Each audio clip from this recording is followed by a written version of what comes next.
Welcome to Dr. Desserts. I'm Dr. Atoosa Kourosh, and in my book and video series, I'll show you how you can adapt your favorite recipes into healthy desserts that satisfy your sweet tooth while fitting into your diet and lifestyle.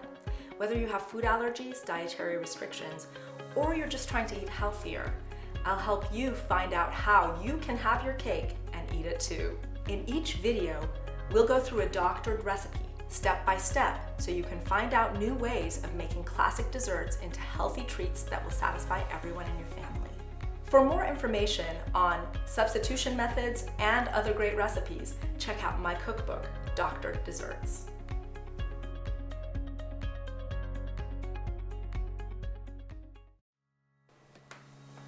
Today we're making sweet potato pie. Growing up in Texas, this was always one of my favorites. I like it even better than pumpkin pie. It's a real Southern comfort food. So when I was searching for recipes that could use a healthy makeover, this was one of the first I tackled. Every time I make it, it's a big hit. No one misses the dairy, wheat, and extra sugar that I've removed from the traditional preparation. There are different ways to make sweet potatoes for sweet potato pie. You can either boil your potatoes and then peel them and mash them. You can buy already cooked canned sweet potato, or my favorite is to bake them because that brings out the extra sweetness inside the potato and makes for a really delicious pie. You'll need 3 to 4 medium-sized sweet potatoes, and once you've baked them, you remove the skins, mash them, and then prepare your recipe either in a stand mixer, with a hand mixer, or in a blender or with a hand blender. One of the most critical elements to make this pie great is a crisp, gluten-free crust that holds up to a hearty filling like sweet potatoes. Though once you've learned to make this crust, you can use it for almost any pie. To make the crust, you'll need 1 1/4 cups of almond meal, 1/3 cup tapioca starch, 2 tablespoons of brown sugar or your own preferred sweetener, and 3 tablespoons of cold butter substitute, well chilled and cut into small pieces. You'll also need 1 teaspoon of vanilla and 1/2 teaspoon of almond extract.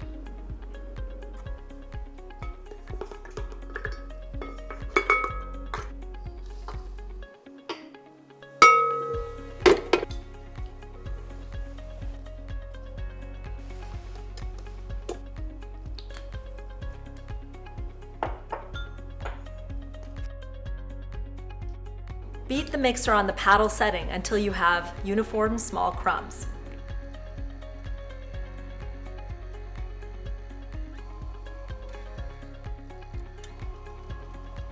At this point, you can add 1 to 2 tablespoons of cold, non-dairy milk substitute until you have a pasty texture.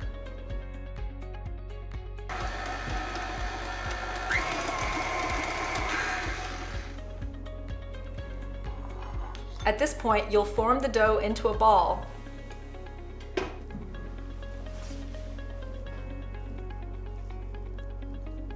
Wrap it in a roll of parchment paper and put it in the refrigerator for 20 to 30 minutes.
While the crust is baking, combine the 2 cups of mashed sweet potato, 2 eggs, 3 tablespoons softened coconut oil or butter substitute, 1/4 cup coconut milk or other milk substitute, 1/4 cup maple syrup, and 1 teaspoon vanilla. At this point, I also like to add some good spices. 1 teaspoon cinnamon, 1/2 teaspoon nutmeg, 1/2 teaspoon dried ground ginger, and 1/2 teaspoon allspice. You can experiment with your own spice mixture to your liking. Beat all the ingredients in the bowl of the stand mixer or in a blender until well smooth.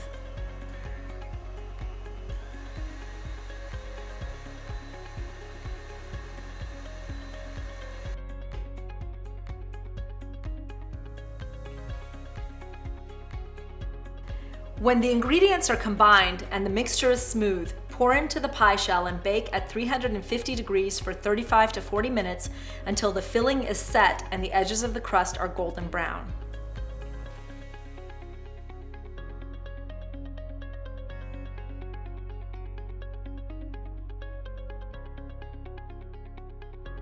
We can easily make a vegan version of this recipe by subbing out the eggs for an egg substitute. If allergies are an issue, make sure you read the ingredients well if you're using a store-bought egg substitute, as some of them can actually contain egg ingredients. But we can make a homemade egg substitute as well. When making an egg substitute, you have to think about why eggs are being used in this recipe. Are they being used for their moisture, their binding properties, or their leavening or lightening properties? In this particular recipe, we need all 3. And I can show you how to make a homemade easy egg substitute out of coconut milk and tapioca starch. Let's do that right now. Over a medium burner, combine 1/2 cup of coconut milk or other milk substitute, 3 tablespoons tapioca starch, and stir until just begins to bubble and thicken. Add this mixture in addition to 1 teaspoon of baking powder to the sweet potato mixture instead of the eggs called for in the recipe.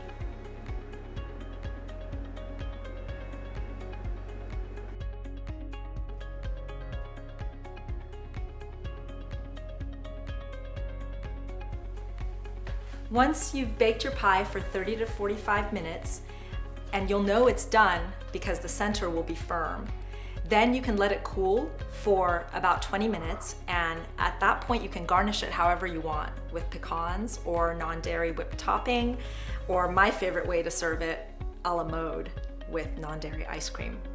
I know you and your family are gonna love this pie as much as we do. Thanks for baking with me today.